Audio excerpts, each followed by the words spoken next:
Então a gente está vivendo esse tempo maluco, aquecimento global, os ursos polares estão morrendo. Essa ainda é uma foto bonitinha, mas tem umas fotos bem mais impactantes de urso polar morrendo afogado, de urso polar esquelético morrendo de fome. Não sei se vocês sabem, o Polo Norte não tem muitas terras, diferente do Polo Sul. O Polo Sul tem terra, o Polo Norte não tem terra. Então, quando derrete, fica sem lugar para eles pisarem, para eles viverem. E daí eles morrem afogados e morrem de fome. Isso aí é um problema longínquo, um problema lá do urso polar. Agora, nesse momento de pandemia, a gente desenvolve essa consciência planetária. Então, agora, a gente percebe que tudo está relacionado. Um cara na Conchinchina come morcego, pega a doença, espalha para o mundo inteiro. Então, não existe. Tem um conceito bacana, mudou o design do Meet aqui, ficou pior. Que é lixo é um erro de design. Lixo fora, existe? Vou jogar o lixo. Leva o lixo lá para fora, né? Minha mulher fala. Leva o lixo lá para fora. Aonde é o fora? Então, tudo que a gente faz está relacionado ao ecossistema. Então, a gente causa o aquecimento global. As calotas polares derretem. Aí, a gente aumenta o nível dos mares. A gente aumenta o nível dos mares, acaba mudando uma série de coisas. Várias cidades praianas vão ser submersas. Depois, ficou muita coisa para falar nessa aula, mas quem quiser googar aí, Ilhas Tuvalu. A gente vai exemplificar as Ilhas Tuvalu, o que está acontecendo com as Ilhas Tuvalu, tanto do o lado negativo do aquecimento global, como o lado da inovação. Mas fica aí só a chamada, o spoiler. Então, o coitado do urso polar, deixa eu abrir meu navegador aqui, ele está morrendo lá. Só que a gente tem uma relação muito próxima disso. Então, a gente tem um consumo exagerado, gasta muita energia, polui a atmosfera, a gente tem uma relação com isso. E essas coisas acabam voltando para a gente, né? Então, tem outro vídeo Apocalipse para passar, mas eu não vou passar hoje também. Mas essa é a situação que a gente está vivendo agora. Um calor maluco, e olha o que acontece. Como o ecossistema ele é cíclico, né? Então você tem aquele ponto sem retorno. Você cria um círculo vicioso. Então as temperaturas aumentam. As florestas secam. As florestas secam, daí é mais fácil de pegar fogo. Sem contar a ação humana, né? Ação humana direta de tacar fogo. Aí queima a floresta, daí ela gera calor para a atmosfera, gera carbono para a atmosfera e não tendo a vegetação é que gera umidade no ar, né? Então, vira um círculo vicioso. E talvez a gente não consiga reverter mais esse negócio. A gente pensa, 1 grau de aquecimento. Cara, a gente está batendo os recordes. Mas 1 grau de aquecimento no planeta inteiro, esses recordes, pode causar grandes problemas. Lembra que eu falei que a minha mulher estava morrendo porque tinha desequilíbrio de potássio e de cálcio? Todos os desequilíbrios são perigosos. Isso pode virar uma bola de neve, né? Isso pode virar uma proporção exponencial. A gente não sabe onde isso vai parar. Então a gente fica lá, só 1 grau, legal, um pouquinho mais de calor. Não, não porque você não sabe o que isso pode causar. Pode causar um desequilíbrio, animal que vive, animal que morre, floresta que pega fogo, umidade. Já falei e repito, toda a água que vem aqui para o sul vem da Amazônia. Então a Amazônia gera aquela água no ar, esses rios voadores, eles batem na Cordilheira dos Andes, eles vêm margeando as montanhas e vêm chover aqui no Pantanal, no Paraná, em São Paulo, daí acaba com a nossa agricultura. Isso é tanta água que depois vira o Rio Paraná e Rio da Prata até a Argentina. Então daqui a pouco a Argentina está processando a gente porque a gente está atacando fogo na Amazônia. Muito bem, então essa é a nossa situação. A gente tem esse lado do calor, o lado do frio, o lado do derretimento. Então um lado pode ser inundado, o outro lado pode ficar muito quente e a população humana vai sofrendo. A gente sabe que os chineses, por exemplo, estão comprando água, fontes de água aqui no Brasil. Então, a próxima guerra não é do petróleo, a próxima guerra é da água. Então, a gente está chegando num momento que era da ficção, que era história, e a gente está vivendo esse momento agora. Os 4 cavaleiros do Apocalipse. Peste, guerra, fome e morte. A gente está chegando num momento que a gente realmente tem que tomar consciência. Isso aí, Valéria. Ilhas Tuvalu estão desaparecendo. São das primeiras aí que estão desaparecendo com o aquecimento global, com aumento do nível dos mares. Então esse é o momento que a gente está vivendo. É o momento do apocalipse. Então, morte a gente já teve bastante, fome a gente sempre teve, guerra a gente sempre teve, e agora a gente tem peste. Então só faltava isso. Bom, essa é a chamada apocalíptica. Fim dos tempos, né, Vinícius? Então, não sabemos. Alexandre falou que também estão comprando terras. Só que a terra, Ale, ela é um pouco mais comum, né? Você vive sem terra. Agora, sem água, você não vive, né? A água é mais estratégica que a água. Isso é bastante apavorante. Não sei se vocês estão conversando com amigos seus que moram em São Paulo. Tá faltando água em São Paulo já, no interior de São Paulo. Os amigos meus ali de Rio Preto, Ribeirão Preto, mais do oeste, já tem o céu vermelho, um calor desgraçado, já chega a fumaça no Pantanal e tá faltando água. E daí, quando falta água, gente, aí acabou toda a poesia. Aí não tem pandemia, não tem lockdown, não tem ministro da economia, aí é guerra, amigo. Aí é guerra selvagem, pela sobrevivência. Muito bem. Quem que falou aqui das terras? Fim dos tempos, partiu o Projeto Marte? Então, infelizmente, ou felizmente, a gente vai ter que resolver aqui mesmo, né? Não sei se vocês já viram aquele filme Wall-E. O óleo, desenho animado, que o homem poluiu completamente o planeta e teve que abandonar. Marte não é uma possibilidade ainda, né? Mas talvez aquelas estações orbitais, né? Talvez viver no espaço, mas é assim, é muita incompetência, né? É muito atestado de incompetência. A gente tem um planeta que, meu, é o paraíso, né? Isso aqui é o paraíso. Só essa pecinha que botaram ali em cima, que é o ser humano, a ganância do ser humano, conseguindo acabar. Então a gente sempre fala da Ilha de Páscoa. A Ilha de Páscoa foi completamente exterminada, né? Acabou toda a vegetação, toda a fauna, a flora e o ser humano também se acabou. Eu estava ouvindo o Átila Yamarino sobre a Ilha de Páscoa. E ele falou que, resumindo, né? Porque eu vou falar isso mais para frente, que a gente tem uma crise de percepção. Então o que acontece? A gente acostuma. Então, se uma pessoa vivesse há 50 anos atrás, ela ia ver a temperatura de uma outra forma, a natureza de outra forma, mesmo numa cidade de São Paulo, ia ver a presença da natureza, do trânsito, da poluição, do barulho, ia ver tudo. Só que a gente vai pouco a pouco, a gente vai ficando anestesiado, a gente não percebe as mudanças, porque é que você vê, sei lá, uma criança crescendo. Todo dia você não vê. Se você passa alguns anos, nossa, como cresceu. E a gente está vendo essas coisas acontecendo e vai se anestesiando, vai acostumando, vai normalizando, né? Para falar no novo normal, a gente vai normalizando. Ah, é assim mesmo, é assim mesmo. Então, na Ilha de Páscoa, a pergunta era: nossa, as pessoas não estavam vendo que estavam acabando com a floresta, que estavam acabando com tudo? Não estavam vendo. Aos poucos, a vegetação ia acabando, os animais iam sumindo, e isso durante muitos anos, até que chegou uma hora que ficou irreversível. Aí virou essa, essa lei do cão, né? Virou esse problema. Então, é esse momento que a gente está falando, e a gente vai conversar um pouco sobre isso, sobre esse momento de consciência. Consciência do problema e de como a gente pode atuar sobre isso. A gente vive esse momento de, aparentemente, de caos, de confusão desordenada, mas, graças a Deus, vocês estão na aula de inovação, sustentabilidade e competitividade. Então, traremos soluções. Como disse a menina do História das Coisas, tem muita coisa errada sendo feita, mas também muita gente boa pensando soluções em todas as áreas, né? Na área da produção, do consumo, da inovação, dos negócios, da saúde. E nosso primeiro movimento é tentar dar ordem ao caos. Então, o caos, ele não é o estágio mais desordenado que existe. Existe um movimento acima do caos, que é o chamos. E aí no chamos, realmente, você não consegue identificar padrão nenhum, você não consegue se locomover dentro do chamos. Mas o caos, ele tem o seu lado positivo. Então, o caos, ele possibilita a criatividade, o fluxo, os muitos encontros, as coisas acontecerem de um modo que não aconteceriam num fluxo normal. Temos o Dean Chork, que criou um termo chamado caórdico.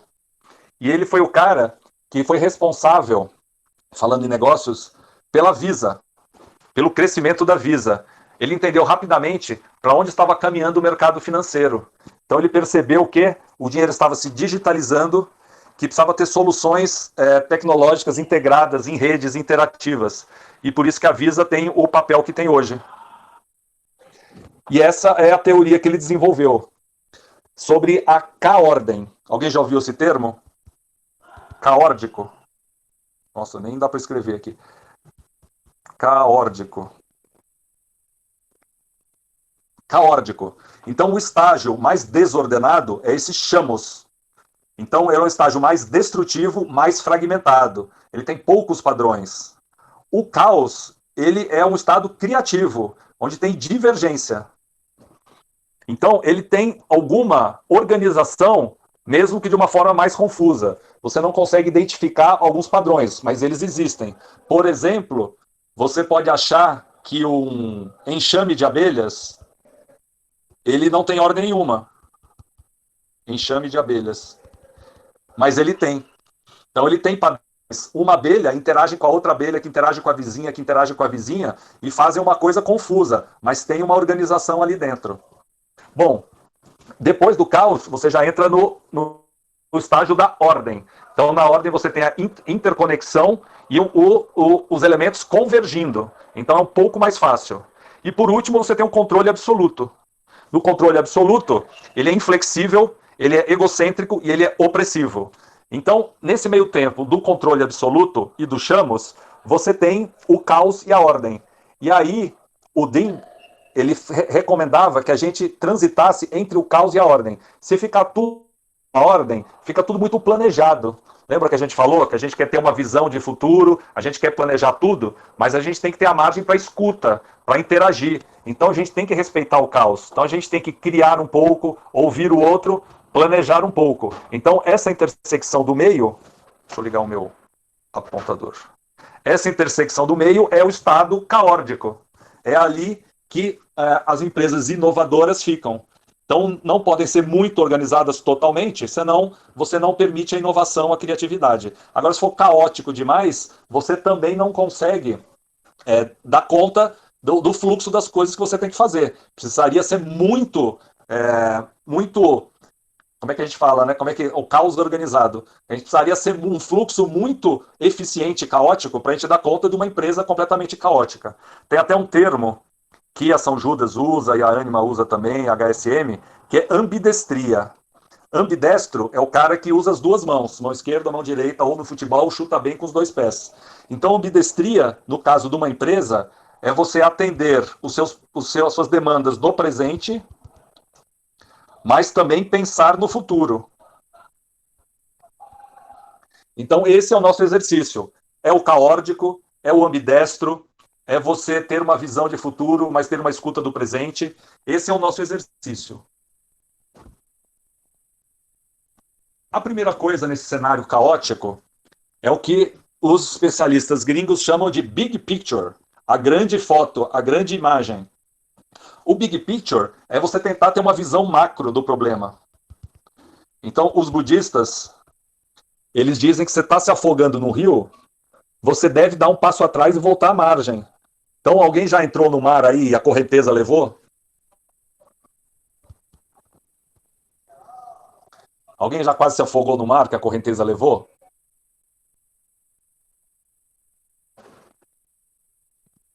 Bom, é treta, né? Então, o que acontece? Como a correnteza leva você, não adianta ficar se debatendo contra a correnteza. Você tem que fazer uma estratégia inteligente.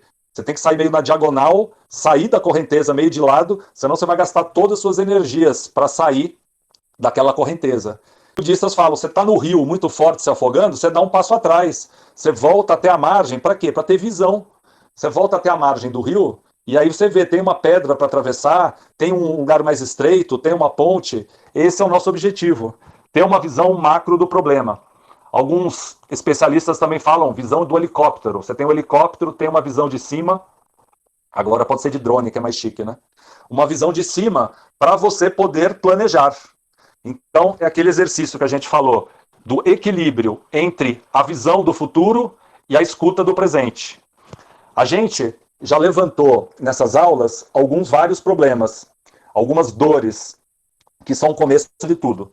A humanidade também colecionou algumas dores. Quando a gente sistematiza, a gente põe numa lista, fica mais fácil da gente entender.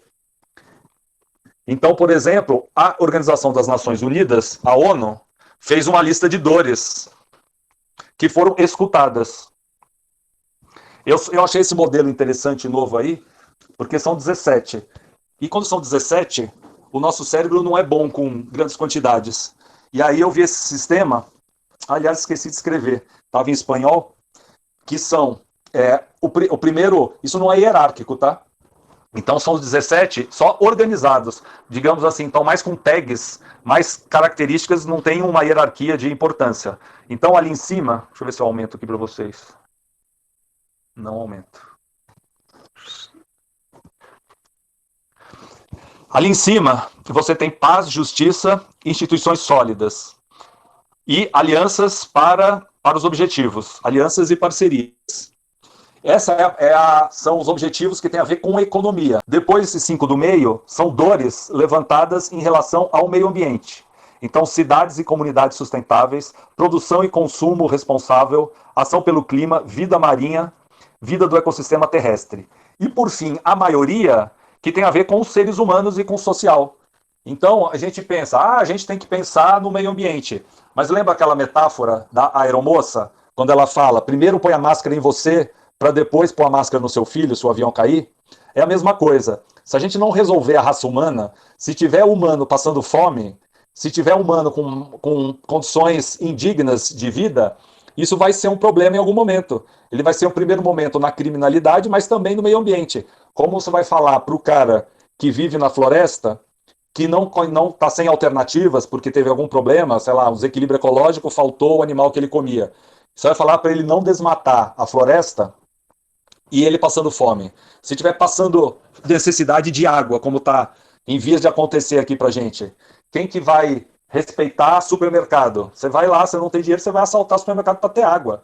Então, a pobreza é um grande inimigo do meio ambiente. Então, a gente tem que dar condições dignas para os seres humanos. E isso começa pelo fim da pobreza, pelo fim da fome, saúde e bem-estar, igualdade de gênero, água limpa e saneamento, lembrando que são coisas diferentes, água para beber e esgoto, energia, trabalho decente, indústria, inovação, redução de desigualdade. Mas eu até pulei um aqui, que é educação. Então, se essas são as dores, essas são as necessidades do planeta, educação é uma grande solução para a maioria delas, né? Então, tudo começa com políticas públicas e com educação de qualidade para todo mundo. Então, às vezes se encara a educação como um benefício individual. Eu vou estudar para eu ter o meu diploma, e daí eu vou ter um emprego e beleza, eu vou tocar minha vida. Ok, isso também. Mas se não tiver educação para sustentabilidade, para ética, para o respeito, para o meio ambiente, e também para a gente ter parceiros, né? Então não adianta só a gente ter educação. Então, por exemplo, economia criativa exige, vou falar mais para frente disso, mas exige pessoas capacitadas, né? Então, desenvolvimento de tecnologia exige bastante educação. Então não adianta, a gente não consegue viver sozinho. Todo mundo tem que ter educação. Esse é um dos perrengues do Brasil. Caramba. Aí, bom, então são esses objetivos, essas dores levantadas pelo mundo inteiro, econômicas, ambientais e sociais. E também nós levantamos as necessidades individuais. Então, tudo isso, gente, primeiro, são pré-requisitos para qualquer coisa que a gente faça. Mas também são oportunidades. É isso que a gente tem que ter em mente. E é isso que tem que ficar dessa fase 1. Então, estamos vivendo um momento caótico do mundo VUCA, volátil, incerto, complexo e ambíguo, mas as dores estão aí identificadas. Então, se a gente acha que é difícil emprego, é difícil educação, é difícil diploma, a gente foca o quê? Nas necessidades. As necessidades mudam muito pouco. Agora, na pandemia, sofreram algumas alterações, algumas coisas mudaram nas necessidades, mas a maioria delas ainda continua. Se você tiver foco em resolver problemas, não importa qualquer mudança, pandemia, etc. Importa muito pouco, porque você está resolvendo problemas. Agora, você fala assim, o meu negócio é o comércio. Eu compro e vendo. Isso não é a dor. A dor é você vende o quê para quem. Então, eu vendo comida. Por quê? Qual é a dor? Porque a pessoa tem fome, a pessoa precisa comer. Então, o meu negócio não é um comércio de comida. O meu negócio é resolver a fome. Aí, se eu tenho foco no problema, eu desapego da solução. Então, tá na pandemia, não tem restaurante, mas meu foco é matar a fome. Então, eu vou entregar a delivery na casa do meu cliente, porque meu foco é resolver a fome e não ter um restaurante. Entenderam a mudança? Por isso que a gente fala no comece sempre pelo porquê. O guru do Vale do Silício, Simon Sinek, ele tem o Golden Circle, o círculo dourado. Comece pelo porquê, depois vai para o how, o como, e por último é o quê. Então, qual é o porquê? Matar a fome. Como? Quais são os meios que eu tenho para fazer isso? Eu posso fazer restaurante, posso fazer delivery. E por último eu chego no quê? Então, melhor realmente usar a plataforma do iFood e do Rappi. Mas antes de falar do porquê das empresas, nunca esqueçamos a pirâmide do Maslow, as necessidades pessoais do Maslow. Então a gente começa, aí sim é uma pirâmide, começa por baixo, pela fisiologia. Vai ficar esse troço aqui. Fisiologia. Então, quais são as necessidades fisiológicas? Gente, se você pensa nas necessidades, nunca falta emprego, nunca falta ideia, nunca falta oportunidade. Todo ser humano precisa de comida, água, abrigo e sono. Gente, sono, eu estava estudando esses dias, é uma oportunidade maravilhosa de negócios. Porque é uma dor de todas as classes sociais, de todo mundo, com pandemia ou sem pandemia, com esse mundo eletrônico que a gente está vivendo. E ele também é causa e é consequência, né? Então você tem uma vida muito eletrônica, isso causa um sono ruim. Agora, você tem um sono ruim, isso causa uma série de outros problemas. Por exemplo, engordar. Então, turma que está mais gordinho aí, você dormir mal, você engorda, por toda a questão hormonal, etc. Mas salva essa ideia, daqui a pouco a gente fala. Depois, passou a fisiologia, segurança. Então, segurança da família, do corpo, da prosperidade, você se sentir seguro. Gente, isso aí é genético, né? Isso aí é uma parte cultural, mas isso vem da evolução das espécies. Então, desde as tribos lá dos macacos, que tinha competição. Depois, o estágio social, onde que precisamos de amor, amizade, família, comunidade. Só depois de atender tudo isso que a gente começa a pensar na estima, na autoestima, no reconhecimento, no status. Então, por exemplo, quando a gente fala em marketing digital, a gente começa a ganhar dinheiro com essa estima, né? Começa a virar influencer, começa a ganhar nesse nível. Mas, pô, você teve que passar por todas essas etapas. A maioria de nós aqui está no estágio intermediário. Espero que vocês já estejam lá em cima da pirâmide nas realizações pessoais. Mas, se eu ficar aqui nesse nível da estima, eu já estou razoavelmente feliz. Então, e a última etapa, realizações pessoais, criatividade, talento, desenvolvimento pessoal. E aí, também no desenvolvimento pessoal, você também começa a imaginar que você começa a pensar no planeta, né? Você começa a pensar nos outros, no planeta, na sociedade, você começa a ter isso como realização pessoal também. Lembra que a gente falou do Ubuntu? Não consigo ser feliz sozinho, não adianta eu estar bem e o resto do planeta não estar.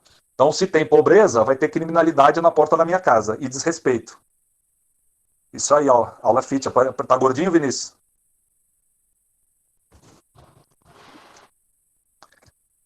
Você sabe que a beleza e o fitness são um dos nichos mais promissores hoje em dia, né? Com pandemia ou sem pandemia. Muito bem, então falamos do círculo dourado, sintetizando aqui em português. O porquê, começa pelo porquê, depois o como e, por último, o quê. Agora, em paralelo a tudo isso, nós temos o quem, né? Então, o quem, no primeiro momento, somos nós. Então, você tem um projeto de vida, um projeto de negócios, o quem é você. Na hora do porquê, na hora do como, também tem quem. Quem são as pessoas que te podem ajudar a alcançar seus objetivos. Então, nesse momento, a gente começa a pensar na pesquisa. Em quem pode ajudar? Tem investidor que vai entrar com dinheiro? Onde que eu acho esses caras? Tem conhecimento que eu preciso? Ninguém sabe tudo. Você tem que ser um maestro dessa coisa toda. Você é um maestro da inovação. Então você tem que fazer o time funcionar. Você tem que liderar o processo. Então você tem que ter conhecimento de especialistas. E você tem que ter colaboradores, as pessoas que tocam a mão na massa. Então, no nível do saber, do conhecimento e do saber fazer, de realmente botar a mão na massa e realizar. E, por fim, na hora do quê, são todo o ecossistema aí de colaboradores, de fornecedores e clientes, né? Estou resumindo de novo, a gente já falou disso. Resumindo porque para quem chegou agora, resumo para a prova da A1. Então, a gente começa pelo porquê. Gostei dessa imagem, que é uma árvore de ponta cabeça. Esteja enraizado com seu propósito. Why, né? Por quê? Esteja enraizado com seu propósito. A gente vai falar agora um pouco de um cara bastante criativo chamado Lourenço Bustami, que vai falar da inovação consciente, do propósito mais lucro. Já falei para vocês da Singularity University. A Singularity é o instituto de pesquisa de futuro dos mais respeitados do mundo. Eu fiz uns cursos, digamos assim, de segunda mão, né? Pessoas que estudaram na Singularity vieram dar aula aqui no Brasil. Fiz o curso da Perestroika, para quem se interessar. Perestroika. Evidente que o corretor não acerta. Perestroika.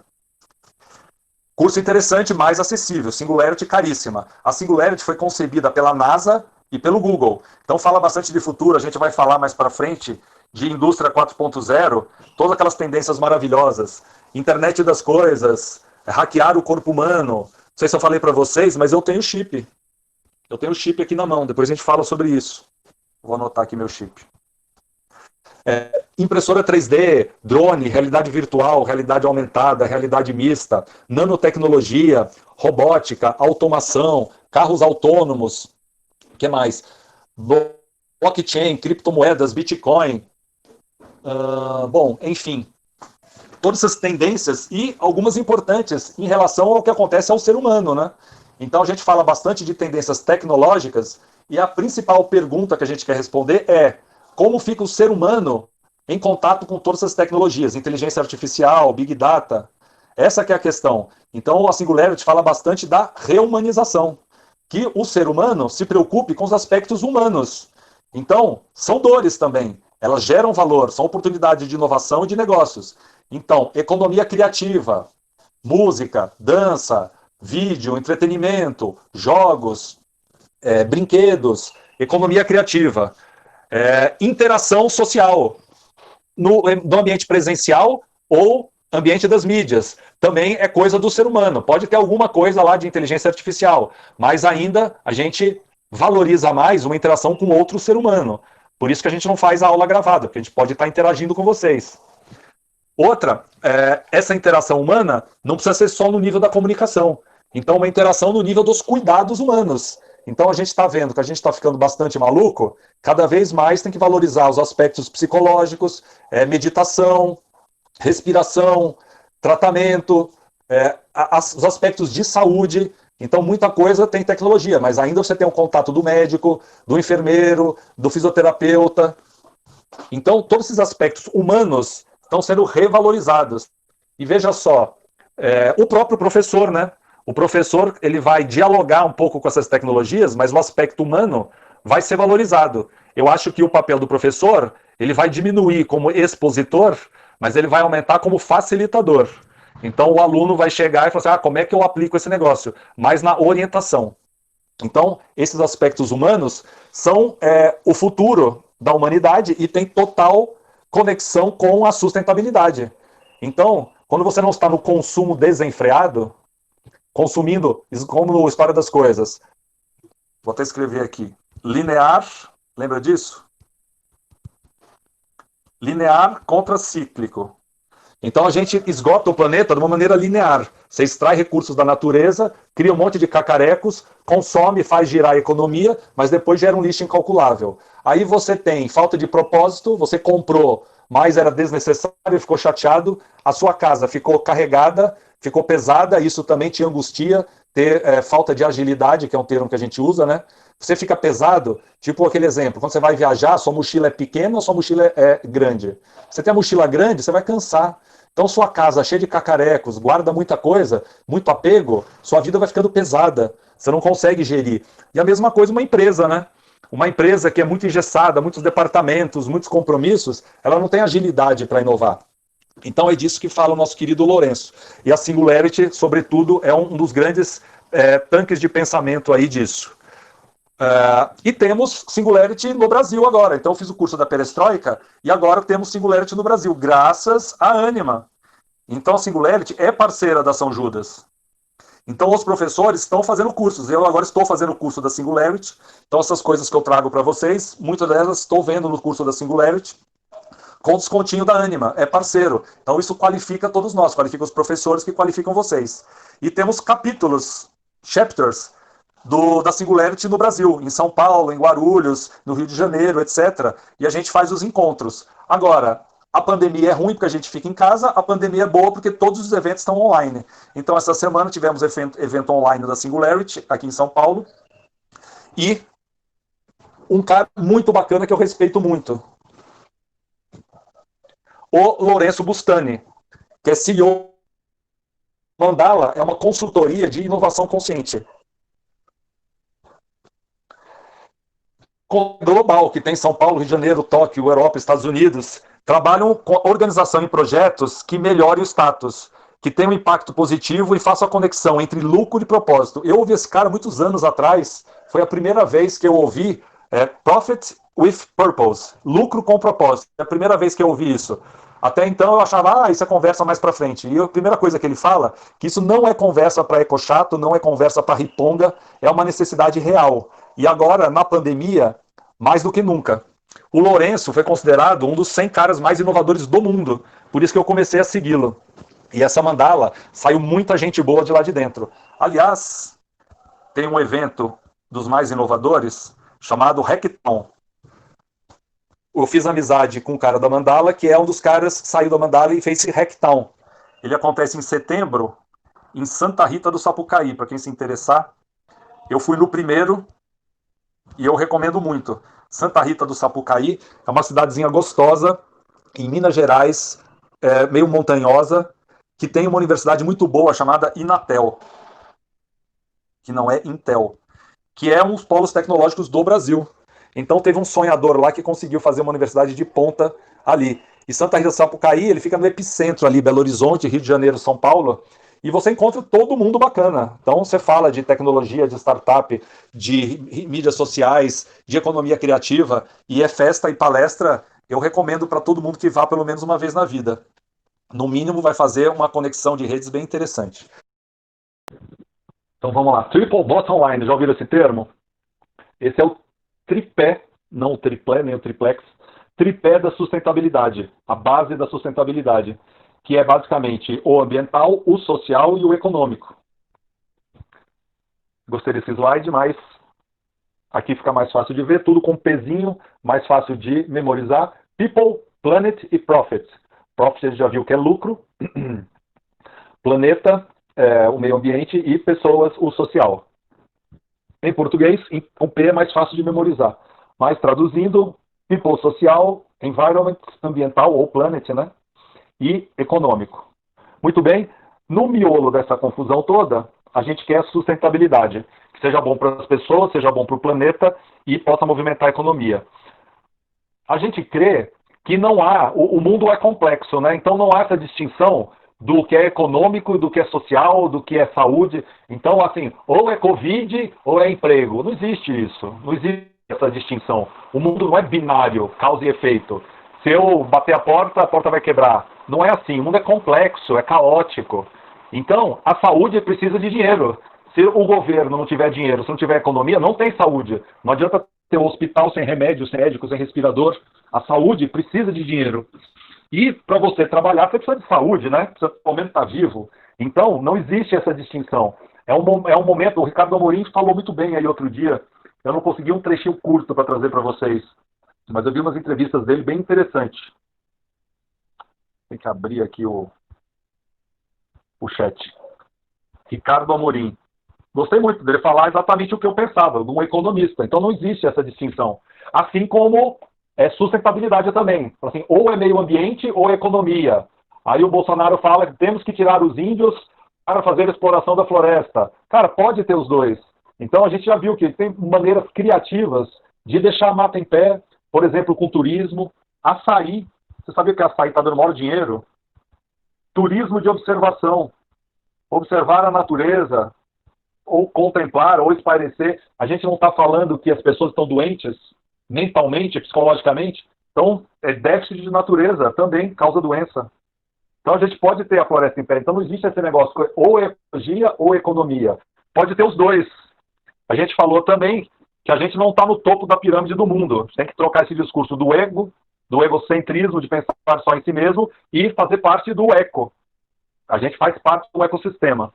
Nosso querido Pepe Mujica, que tem umas entrevistas bem interessantes também, que está na minha lista para passar alguma coisa para vocês, foi presidente do Uruguai. Ele fala bastante nesse consumo consciente. Então, precisamos de tempo humano para ser gasto nos afetos e não no consumo. Então, mas a gente pode chamar também de consumo afetivo. A gente precisa girar a economia de alguma forma, mas não com cacareco, não depredando, explorando a natureza, mas se a gente tiver economia criativa, economia humana, economia dos afetos, economia digital, a gente consegue mover a economia sem destruir a natureza. A gente falou dos objetivos do desenvolvimento sustentável, já na pirâmide lá ficou mais fácil de ver que tem coisas do meio ambiente, coisas sociais e coisas econômicas. No discurso lá do Lourenço e no papo da Singularity, a gente citou o livro do Capitalismo Consciente, como libertar o espírito heróico dos negócios. Achei muito legal esse subtítulo, porque a gente fala muito no sofrimento, de fazer nas pessoas sofrendo, e o capitalismo muito como vilão, né? Como é que o capitalismo pode ser um herói? Pode ser um instrumento de transformação, né? Capitalismo heróico, do John Mackay. E os pilares desse capitalismo consciente? 4 pilares. Propósito maior, cultura consciente, orientação para os stakeholders, os colaboradores, e liderança consciente. Então, tudo que é da jornada da sua empresa tem que estar dentro desse espírito. Então, tem que agregar valor para as pessoas, você não vai explorar nenhuma das partes, desde o seu funcionário ter uma remuneração justa, tanto com o seu fornecedor, você vai comprar o alface do agricultor humilde lá, você não vai explorar, você vai ter um comércio justo, pagar um valor justo para ele. São coisas que são além do dinheiro, você vai movimentar a economia, você vai ter um propósito, você não está comprando carne de alguém que desmatou a Amazônia, você vai liderar. Então são esses propósitos que têm que estar inseridos em qualquer negócio. Assim como a gente falou dos objetivos dos ODS, de 2 formas. Você pode ter isso como pré-requisito, então é pré-requisito que a sua gestão seja consciente e sustentável, mas também como uma oportunidade de negócio. Então você pode, além de evitar, por exemplo, pagar bem seu funcionário, diminuir a pobreza, mas o seu negócio pode ser um empreendedorismo para combater diretamente a pobreza. Por exemplo, um banco de microcrédito. Então não é simplesmente você respeitar esses valores. Você pode atuar de 2 formas, respeitando como pré-requisito ou atuando de forma inovadora e empreendedora. A gente vai ver as empresas B agora, que foram faladas, é uma certificação. E uma dessas empresas é uma de microcrédito, vou falar mais um pouco. Então, banco de microcrédito, você empresta dinheiro para pessoas humildes, mas não é para comprar comida, não é para pagar juros do cheque especial, é para gerir negócio, para movimentar, para multiplicar esse dinheiro. Então, os 5 pilares aqui do sistema B, modelos de negócios sustentáveis, uma governança transparente, trabalhadores com salário justo, clientes também não explorados como parceiros, o meio ambiente, nem se fala, e a comunidade de fornecedores e distribuidores, tudo com respeito, com comércio justo. Essa certificação, ela é mundial, tá? Então, vou falar algumas empresas aqui que têm essa certificação no Brasil. Pimba? Foi. Reserva, não sei se vocês conhecem a Reserva, a empresa de moda. Vai ter um evento da Reserva agora, de capitalismo consciente. O Ron Meisler é um cara bem interessante, é um dos principais do Instituto do Capitalismo Consciente. Eu já conversei com ele, pena que é do Rio de Janeiro, senão a gente fazia mais coisa. Se bem que agora na pandemia, então agora, acho que dia 23/10, vão ter os debates sobre capitalismo consciente, futuro do varejo, etc. Muito bem, a Reserva, o pai tem licença paternidade, eles empregam idosos, eles fazem um sistema também de doação para carentes. Então, não sei exatamente a quantidade, mas acho que se você comprar 5 camisas, uma vai para doação para pessoas carentes. Tem uma empresa bem inovadora, gringa, chamada Tom Shoes. Ela que começou com esse negócio de doar sapatos. Ela era 1 para 1. Comprou um sapato, doa um sapato. Então você vê que isso é uma coisa que é do negócio. Assim, não estou plantando árvore, não estou fazendo nada, mas estou dando um apoio à sociedade aí.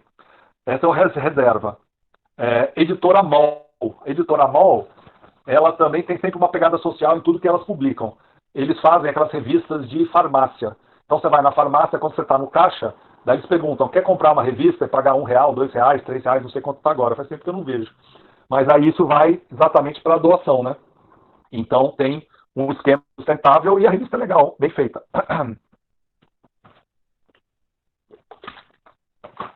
Muda o slide. Geek.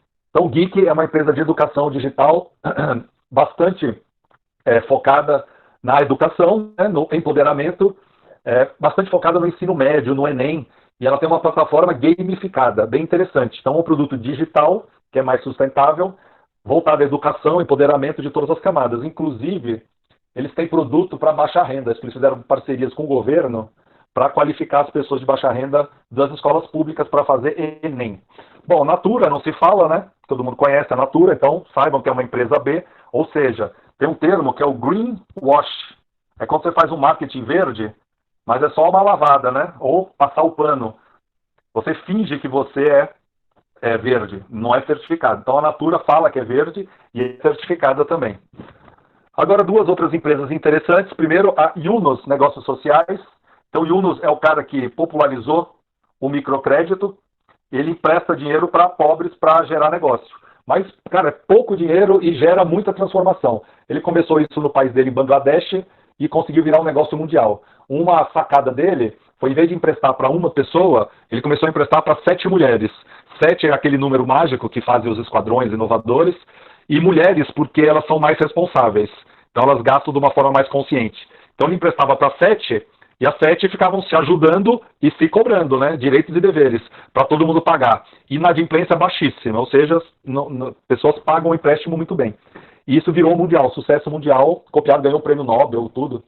E tem um livro que é O Banqueiro dos Pobres, bem interessante. Para escrever, Banqueiro dos Pobres. Muito bem, a Vox.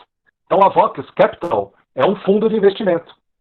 É um fundo de investimento em negócios sociais, que tem que ter propósito além do lucro. Eu conheci o Daniel Iso lá, ele é um cara bem acessível.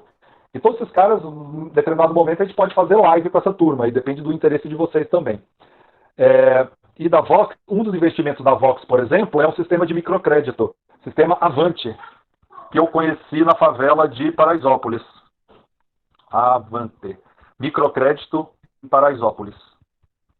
Agora, uma coisa importante do microcrédito é um conceito que eu gosto bastante, que tem no Yunus também, que é o smart money, né? É o dinheiro inteligente. Então, é conhecimento mais dinheiro. Você dá dinheiro para a pessoa torra de um jeito errado.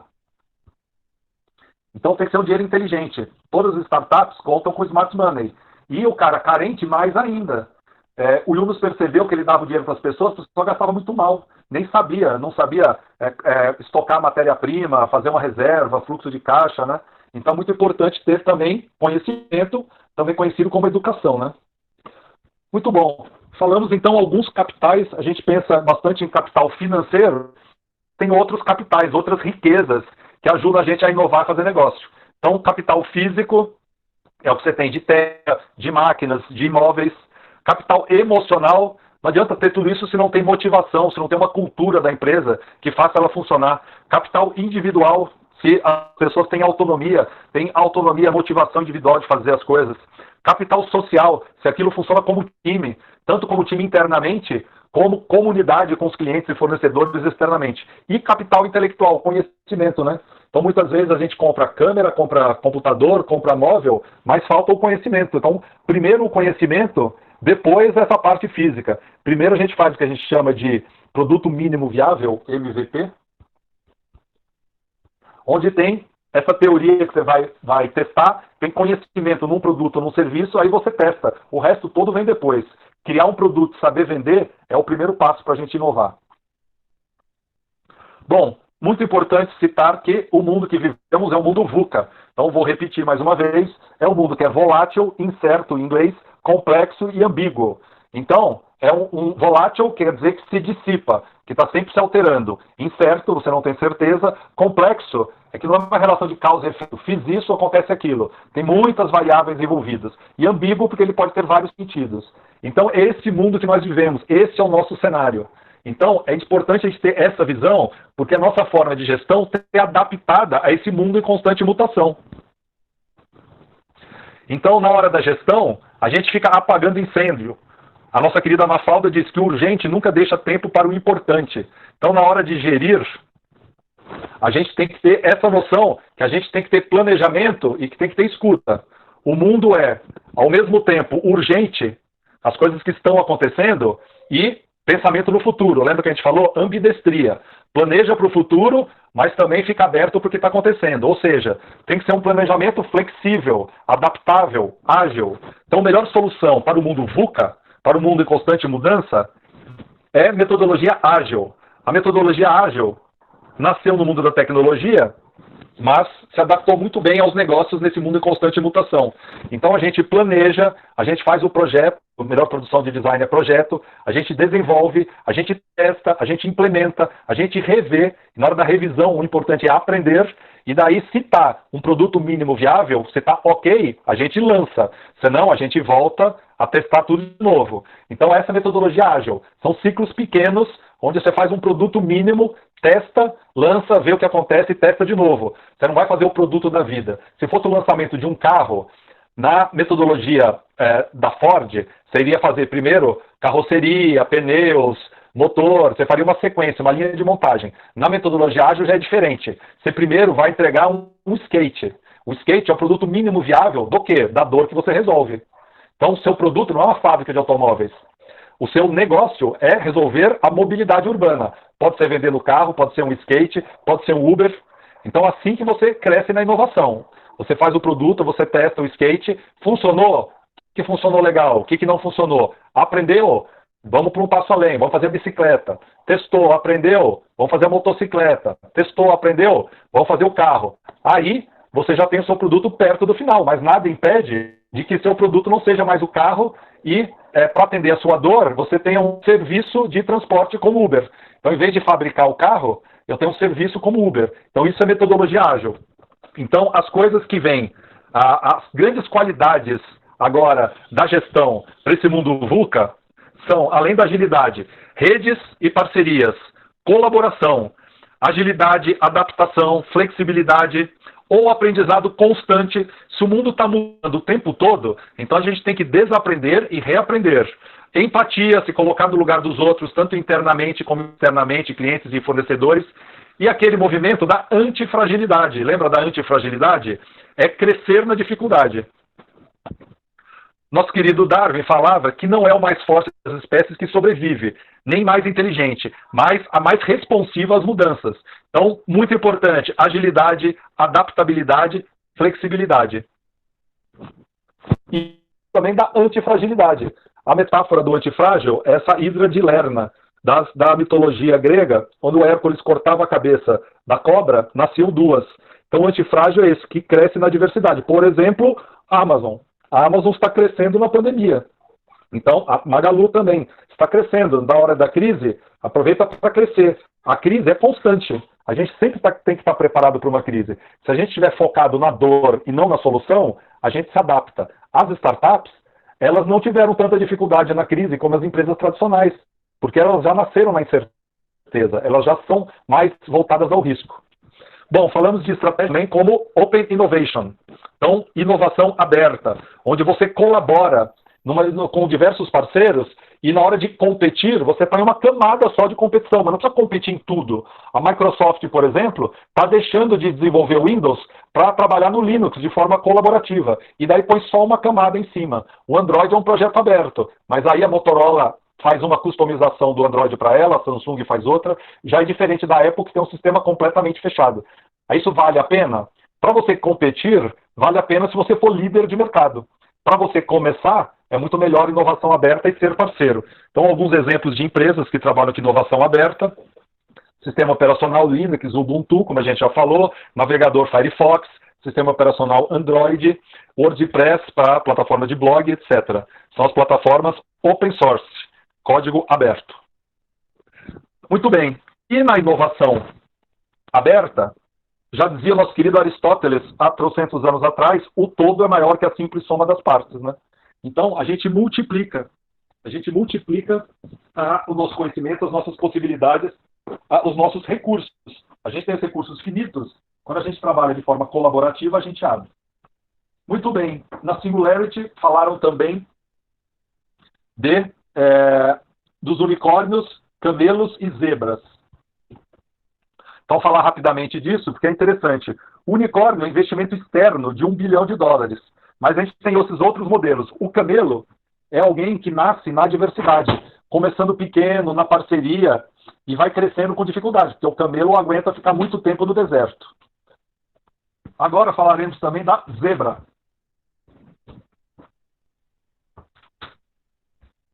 A zebra tem a pegada da sustentabilidade. Então, ela não está tão focada no crescimento exponencial, em ganhar muito dinheiro. Então, ter dinheiro, mas também com um propósito, com qualidade de vida para todos. Então, algumas diferenças do unicórnio para a zebra. Propósito. Unicórnio exponencial, cresce exponencialmente, muito rápido. A zebra quer uma sustentabilidade de prosperidade, crescer de um modo sustentável. Eu vou pular algumas aqui. Objetivo. O unicórnio quer crescer rápido e vender ações ou vender um negócio. A zebra, lucratividade e rentabilidade no médio e longo prazo. Modelo. O unicórnio ganha-perde, passa por cima de quem vier pela frente. A zebra é ganha-ganha, cooperação. Beneficiários do unicórnio, privados, acionistas, o indivíduo. A zebra quer beneficiar também o público e a comunidade. Crescimento exponencial do unicórnio. Na zebra, o crescimento regenerativo. Esse é outro termo aí que a turma está usando, que é regeneração. A gente fala, por exemplo, a gente fica contente com regeneração.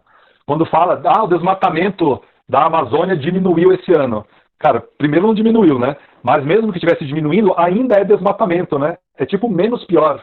A gente tinha que comemorar o matamento, o reflorestamento, a regeneração. Então a gente está muito longe, né, dessa cultura de regeneração. Um cara muito bacana, não sei se vocês conhecem, fotógrafo Sebastião Salgado, conhecem? Sensacional, tipo um dos melhores fotógrafos do mundo. E sempre denunciando trabalho escravo, desmatamento, essas coisas. Ele botou a mão na massa. Ele comprou terras ali, acho que no Rio de Janeiro ou Minas Gerais, e está há 30 anos plantando. 30 anos recuperando a mata original, que acho que é Mata Atlântica. Serra Pelada? Ele fotografou Serra Pelada. Agora você imagina, Serra Pelada, para você regenerar aquele troço, são muitas décadas, né? Então, a beleza da natureza é que ela regenera, né? Só tem um problema com a Amazônia, que o solo da Amazônia é muito pobre. Se desmatar ali, grande possibilidade de desertificação. Mas a maioria da natureza se regenera. Muito bom. Para fechar, prioridade do unicórnio, aquisição de usuários, e da zebra, sucesso dos usuários. Então, quer que as pessoas tenham benefícios individuais e não só financeiros. Muito bem. Bom, outra economia que faz bastante sentido, economia digital do ponto de vista da sustentabilidade. Então você pode crescer de uma forma mais escalável e não depende dos recursos naturais. Então economia digital, economia criativa, também são polos interessantes aí que respeitam a sustentabilidade. Além dos cuidados humanos, né? Então tudo aquilo que a gente falou do psicológico, do fisioterapeuta, do esporte, da meditação, também são setores, segmentos da economia que também favorecem a sustentabilidade. Economia criativa. O Brasil é um país criativo? Os brasileiros são criativos. Mas no ranking aqui, de 45 países, o Brasil está em 43, está lá embaixo. Por quê? Falta educação. A gente tem uma criatividade com baixo nível de informação. Então você consegue fazer um carnaval, uma dança, mas não consegue fazer um game, um aplicativo. Então na economia criativa você tem literatura, artes cênicas, artes visuais, artes plásticas, patrimônio histórico. Isso aí ainda é pouco investimento. Mas assim, quantas pessoas conseguem viver disso? É muito pouco apoio, né? A pessoa não tem condição de subsistência. Já na área das mídias, já tem um mercado um pouco mais consolidado, mas o nível da produção ainda não é muito grande, não é disseminado. Você tem alguma coisa com música, já cinema, TV e software é pouco. Você tem alguns polos, como a Globo, algumas produtoras top, mas software você tem pouquíssimo, por exemplo. Você tem alguma coisa de software com a TOTUS, com a Stefanini, e tem pouco. Design já consegue haver um equilíbrio, porque não é tanto investimento. Mas você consegue fazer mais um design digital, um design gráfico. Design de produto, você já tem uma dificuldade. Aí você tem que concorrer com a China. Certo? Bom, e um exemplo de economia criativa aqui imagina que você está vendendo um Lego. Você está vendendo o Lego pelo que ele é. Então, é isso, bloquinhos de montar para crianças. E da direita, você está mostrando uma fachada da Lego com nuvens feitas de Lego num prédio real. Então, isso inspira muito mais, proposta é diferente. Então, assim como a gente falou da a Apple não fala assim, vendo o celular com 8 de memória RAM, etc. Ele vai falar, pense diferente. Isso aqui é uma ferramenta para você transformar o mundo. Então, economia criativa e propósito tem muito a ver. São valores intangíveis, imateriais, né? Então, você não está pagando aqui no Lego o preço do plastiquinho. Você está pagando o conceito.